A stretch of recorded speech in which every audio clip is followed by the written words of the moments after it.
We celebrated 30 years of Monday Night Raw on the Red Brand. However, did that celebration perhaps continue on to tonight's NXT show? We will find out. Welcome back, guys, to Fog Wrestling, here to review NXT for the 24th of January 2023. We're 2 weeks away from NXT Vengeance. However, we just celebrated 30 years of Monday Night Raw, and then I actually looked at the stats. NXT has been around for nearly 13 years now.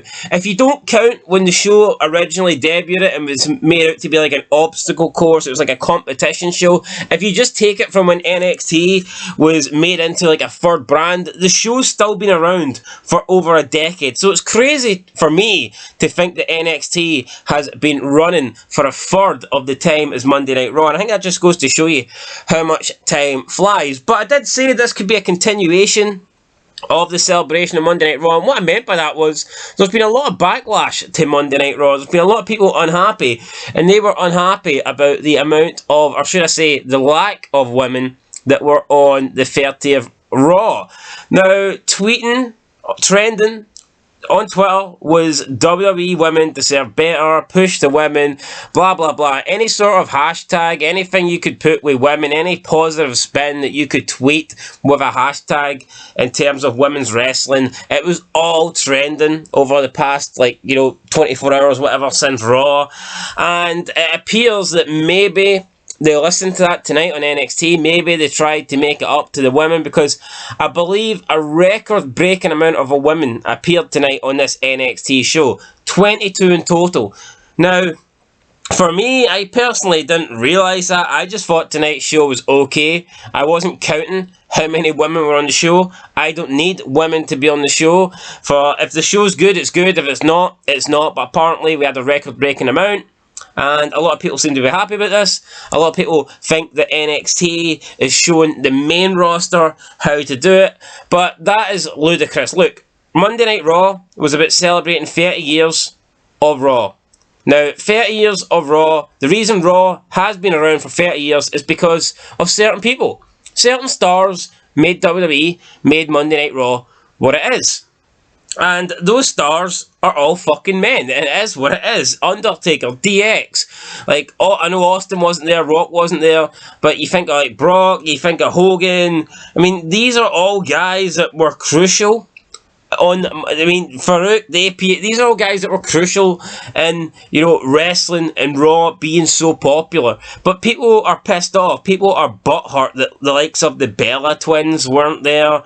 The likes of Michelle McCool wasn't there. Kelly wasn't there. These people might have had nice spells in the women's division. They might have had a wee title run here and a title run there. But the fact is, they were spokes on the wheel. When you look at actual people that stood out on Raw, it's DX, it's Undertaker, it's Hogan. Those are the guys that made Raw, that were on the 30th anniversary. So those are the legends. Those are the guys that are going to be rewarded. Those are the guys that are going to be celebrated. But people are pissed off because someone like Layla never got mentioned, or, it's like, what the fuck? I mean, Raw nothing would have changed for WWE with or without Layla. You can't say the same for The Undertaker. You can't say the same for DX. You take DX or Taker out of WWE and the whole thing fucking changes. They have massive parts in the history of wrestling. You take any woman, I would argue, you take any woman, apart from maybe Trish and Lita, out of wrestling, and nothing changes at all. And even then, you could take Trish and Lita out. I wouldn't say they were pivotal. I would argue that they played big roles, but again, they're not stars. They're not stars in terms of legendary status. They might be legends in the women's division, but if you talk about a Mount Rushmore, no one's sticking them on it. I'm just being honest, man. They ain't. And I love Trish and Lita, but if you're looking at, now if there's a female Mount Rushmore, of course, those are the first two names on it. But if we're talking on in general, then no. If people think of Taker, people think of Hogan, people think of Austin, all that stuff, they don't think of the women. It's as simple as that. And I don't know why people are so pissed off about this. I don't know why people have to, want women's wrestling so much. I mean, it's not that good, honestly. Athletically, they're not as good. Promo-wise, they're not as good. Physically, they're not as good. storytelling, they're not as good. There's no, and from a pure wrestling standpoint, man, there's nothing that the women are better at than men, apart from looking good, apart from being hot. But that's what I don't get. I can almost understand women, if women like to see other women because maybe they feel they represent them, then that's fair enough. I get that. Totally, that's okay. But it's all these fucking simps, man. It's all these men that, they brag about women's wrestling and they're like, push, why? It's like, they're all fucking gay. I mean, if you wanted to see women's wrestling because you found the women hot, I could understand that. You're like, oh, I want to see hot women. But these people don't, They're like, oh no, respect the women. I don't want to see their skin. I want to see them perform a sharpshooter, like, fuck that shit, man. If you want to see someone do a sharpshooter, then let Bret Hart put in a fucking sharpshooter. He's actually good at it. He knows what he's doing. If I want to see a bloody pile driver, then, let someone who's capable of hitting one, like an Austin or something, man. But don't be, I mean, what I don't get these men that are continuously, like, and they pretend that women's wrestling is better than men, when it's just fucking not. I mean, how can people think that the Bella Twins belong on Monday Night Raw 30th anniversary celebration more than like a Hogan? People genuinely believe that. People are pissed that the old white... I've seen a bunch of tweets saying that, oh look, they couldn't make room for any of these women, but they could get all these old white men. What? Old white men? So what old white men were on the show? DX, Taker, Hogan, Flair. Oh yeah, just these random old white men. What about fucking men that are white and they just now happen to be old that made fucking wrestling? These guys created all the good moments. These guys are the reason people were watching wrestling. These guys are the reason that fucking today's wrestlers got into wrestling, man. How many people got into the business because of, oh, I want to be the next Hulk Hogan, I want to be the next Ric Flair, or Undertaker's my favourite wrestler growing up. Who the fuck is into wrestling going, oh, Kelly was my favourite? I mean, what? No one. I mean, if you're a girl, then maybe you look up to other girls, but I mean, fuck me, as a dude, how could you see yourself in like a Bella Twin? You just can't. It's bloody garbage, man. Honestly, I don't get it. I don't get why these people are so fucking desperate, man, to get, like, women on the show. I like women. I enjoy hot women on the show. I think there's a place for women in wrestling, but I hate when they try to portray them as the men. Like, they want them to be the same as the men. We need to wrestle like the men. No, you can't wrestle like the men because you're not as good as the men. And let's be honest, as a guy, I don't want them to wrestle like the men. When I see a woman, I want them to be feminine. I don't want women acting masculine, and that's why for me the Divas era was the best era, because yeah, Trish Stratus, she was sexy, she was confident, and she would get into matches, but she wasn't trying to act like a fucking dude, like she was a woman that would defend her title. Yeah, she got in the odd hardcore match with Victoria, and that's fine, but more often than not, the women back then in the Divas era, they acted like women, they acted feminine. Now it's like all the women are trying to act exactly like the men, and why would you want masculine traits? Like, why would you want a masculine trait from a woman if you're a dude? It makes absolutely no sense. The Divas era will always be the best era. Trish and Lita will always be the best two women because they actually could go in the ring. They actually had characters. They were actually good on the mic. They were actually okay with using sexuality in wrestling. They had everything. They had like the star package. They had their rivalry, but at the same time, it was like women fighting. It wasn't fucking. They weren't trying to be two grown men. Trish performed like a woman. You look at a lot of her moveset, she wasn't trying to do what the men were doing. She wasn't trying to wrestle like a Brock Lesnar, or she wasn't trying to be a fucking technician like Chris Benoit. They weren't trying to do that. It was women that were wrestling like women. And we need to go back to that, man. Today's women, where they're just trying to be men, absolutely sucks. But I've wasted enough time talking about that. Let's quickly go through the show. So, Indy Hartwell loses to Tiffany Stratton. Tiffany Stratton pretended to be injured, attacked Indy Hartwell after Hartwell dominated the majority of the match, and then Tiffany Stratton hit like a big moonsault off the top rope. Pretty cool. She done she hopped up like a bunny and then done the moonsault. Hot as fuck as well. So yeah, big thumbs up there to Tiffany Stratton. Then we got Chase U holding an award ceremony for Thea Hale. I mean, it was alright. JD McDonough came out. he says he told Duke to control his dog, and then he says he's dressed to wrestle. And Andrew Chase is dressed like an idiot. Chase then pulls off his uni clothing and he's dressed in his wrestling gear. So we get a match.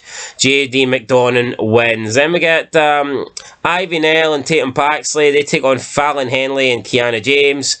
Kiana James and Fallon Henley get the win. So those two teamed up well together. Then we get Carmelo Hayes and Trick Williams. They enter the barber shop. I believe this is in like... It's in like Carmelo Hayes' neck of the woods because it's all his homies. It's like all his gangbangers. I believe they're trying to get you to believe this is like a rough part of town. And then Apollo Crews is sitting in his chair. And they're going tit for tat, and you know they beat each other one time each, and then they decide that they're going to have a third match then at NXT Vengeance. Cool segment, and I like the way it was, you know, away from wrestling. It was in like a barber shop, and it's nice. It's actually nice to see them, you know, take you away from the wrestling environment rather than just get, you know, a promo backstage or a promo in the ring. It's nice to see them doing little vignettes, little segments outside of a wrestling ring or outside of just, you know, the wrestling arena in general. Then we got Tony D and Stax, and we're celebrating Stax's new position in the family. They went to a restaurant. They got like a private seating in the back and they toasted wine together, and it was okay. I mean, nothing exciting, nothing really amazing, but again, it just, you know, played into the characters, it played into Stax's promotion within the family, so it was good. Then we got Tiffany Stratton saying that she's going to go and get a pedicure and stuff like that, and go shopping and have drinks with the girls and to-dos and all this stuff. So aye, Tiffany Stratton, hot. Speaking of hot, then we had Stevie Turner. She's like this streamer. She's like a Twitch streamer. That's her character. Bit weird. Doesn't show enough skin, honestly, to be a... If you look at Twitch nowadays, you look at all the women on Twitch, I mean, literally, no one's covered up. I mean, fucking hell. I mean, Twitch used to be like a gaming site, and now it's literally like OnlyFans. I mean, Twitch is like another OnlyFans. You go on it, and like literally all the women are half undressed. But yeah, no, Stevie Turner was actually wearing clothes here, so it looked a bit weird. But she says it's next week she's going to debut. Then we got Lee and D-Jack. They sat down in like a dark, I don't know where it was, somewhere dark. D-Jack says this is Lee's last chance to hand over the belt. Lee said he's not going to do it. Look, I like D-Jack. I hope he destroys Lee and wins this NXT North American Championship. He looks like a fucking badass, man. This legit looks like a professional wrestler. This looks like a guy that would walk out and absolutely tear you limb from limb. This looks like a, you know, this does look like a, you talk about a monster heel. This guy's it. This looks like a monster among men. Not this Braun Strowman skinny jean wearing fucking fanny. This looks like a guy that would actually come out and fucking destroy people. Not Braun Strowman. Braun Strowman looks like a big, colourful bitch. And then we move on to Jinder Mahal and Indus Sher. They want a match with the Creed Brothers. The Creed Brothers then defeat Hank and Drew Gulak. Charlie Dempsey came out. No one cares about Charlie Dempsey. The Gallas boys are they're playing pool, but they're complaining they'd rather be in Glasgow playing snooker. Then they talk about the troubles of having to get up at 7 AM watching Celtics football team. It's like, and then they talk about the food and stuff like this. It's like, well, if you hate America that much, why don't you just fuck off back to Scotland, then, you boring bastards. But yeah, the Gallas boys are looking forward to Vengeance Day. I think they want to become the new champs. Elektra Lopez used underhanded tactics to beat Wendy Chu. Then we got, right, so up next we had like the two brothers, or you know, the two like cowboy dudes, and the virgin Brooke Jensen said he was in Shawn Michaels' office and he was trying to get something done. Then the other one says, you were in Shawn Michaels' office, and then Brooke Jensen was like, yeah, you know, I could have pissed a whole river because he was nervous. And it's like, that just shows, but it's like, that just shows you like how bad the current generation is. They're like almost afraid to go and speak to Shawn Michaels. So like, could you imagine imagine in the 90s, Sergeant Slaughter is the commissioner and Austin is too afraid. Austin's getting nervous about going into his dressing room or going into his office to speak to him. Could you imagine that? No. But it's weird. It's like they portray every current wrestler as if they're like starstruck whenever, you know, an old legend is in this on the telly or in the same building. And it's like, I get it. The new guys do suck. I totally understand that. But I mean, you're trying to portray these guys as the next generation of superstars. How can they be a superstar when they're, getting nervous about speaking to Shawn Michaels? It's insane. You just would not get that.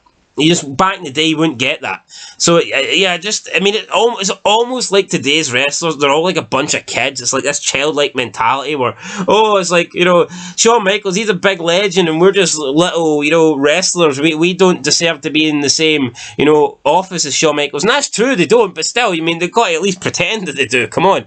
This is garbage. Imagine that. Back in the day, Austin, too afraid or nervous about speaking to Sergeant Slaughter because he's starstruck by Slaughter being a legend. Seriously, how the fuck would Austin get over if he was too, if he was like afraid or nervous to speak to Slaughter? Just like, Jesus fucking Christ, or like Cena in the Ruthless Aggression era, too afraid to go and speak to Eric Bischoff. Oh man, I was so nervous about going in and speaking to Bischoff. No, you just burst into the fucking, you're the champ, you're John Cena, you're supposed to be the man, but no. This guy's nervous. Then we got we got Cora Jade interview, and then we went to the parking lot and we got some really bad acting when Nikita Lyons pretended to hold her ankle. We got, after that, Braun Breaker and Grayson Waller had a brawl, and Braun Breaker did a spear through the barricade, knocking himself out, so unlucky for him. Then Carter and Chance Carter and Chance beat Fire and Ruka. They defended their titles. So, Duke Hudson then secured a tag team title shot next week for, well, not a title shot, but he secured a spot for them in the New Day Invitational match. Whoever wins that will go into the title match at Vengeance, so it'll be a fatal 4-way match. So yeah, Duke Hudson managed to get a tag team title match for Duke University, or Chase U, or whatever, Duke University. And then Perez, Dolan and Jacy Jane finished off the show with an NXT Women's Championship Summit. Perez and Jane were arguing. Dolan and Jane were arguing. Jane says it used to be there's toxic attraction and everybody else, but now it's Jacy Jane, and then there's you two and everybody else. Gigi Dolan accuses Jacy Jane of being a third wheel and toxic, and then she says she's going to be a third wheel in this triple threat match. They then square up. Perez is looking all happy, but then they turn on Perez, they beat up Perez, and they put her through a table. So that is how it ended. Booker T was hosting this or whatever, but it was okay. It was alright. It wasn't great, but it was decent. It was fine. There was nothing wrong with it. But yeah, solid show overall. I like any time they do something outside of the ring, I enjoy it. So whether it be the barbershop stuff or just Stacks and Tony D going to a restaurant, I enjoy that stuff. I think it's good. So overall, I thought the show was okay. I think there could be, what about the possibility of Dolan and Jane both winning the NXT Women's Championship? We've seen it with like the Freebirds and the New Day winning tag team titles where they get to defend it. It's like either two from the Free can make up the team to defend the belts. Well, what if they did something similar with Dolan and Jane, and they joint won the NXT Championship and they could joint defend it? Would that be cool? I think so. Honestly, I don't hate Perez. I just don't think she should be champion. She's just literally less than a year she's been in the company. I just don't really see it. I don't think she's got a character. I don't think she's got a gimmick. She's just like, she's cute, but she's very short. It's like, yeah, she's like this little cute girl, but what? I don't think that should make you champion. I don't really see it. Is she okay in the ring? Yes, but again, it's wrestling. You need to have a character. You need to have a personality. It's not about what you can do in the ring. If wrestling was solely about in-ring performances, then Lance Storm would have been a 10-time world champion, but he wasn't because he was a boring fucking bastard. So there you go. Yeah, Lance Storm wasn't. I'm not saying Roxanne Perez is boring. I'm just saying she's not done anything yet. She's not been given a character. There's a lot of women on NXT that I think could have been, the next champ after Mandy Rose. I would look at Cora Jade before she turned heel. I thought she was the best option to win it, but they turned her heel. I think they turned her heel for Roxanne. Tiffany Stratton, I think, would be a better option. Nikita Lyons, I think, would even be a better option. I just don't think Cora Jade. I don't think Roxanne Perez is there yet, but we'll see. I'm going to give it a 4 out of 10, guys. Anyway, that's it. 4 out of 10. Let me know what you think down below. Again, a lot of women on the show. and I didn't really enjoy it. I didn't really hate it. It was just, they were just there, you know. It didn't really feel over pushed, but it's crazy that people are crying about this, and like it's like they almost want it. Oh, we want loads of women on Raw. I mean, yeah. So forget about Ric Flair, forget about Hogan, forget about DX, forget about people that actually contributed to Raw's 30-year success. We want to put on, random women that were there for a couple of years showing off their ass. I mean, what a joke. What an absolute joke. Anyway, guys, that's it. I'll catch you in the next one. Until then, been Fog Wrestling. Thanks for watching, and peace.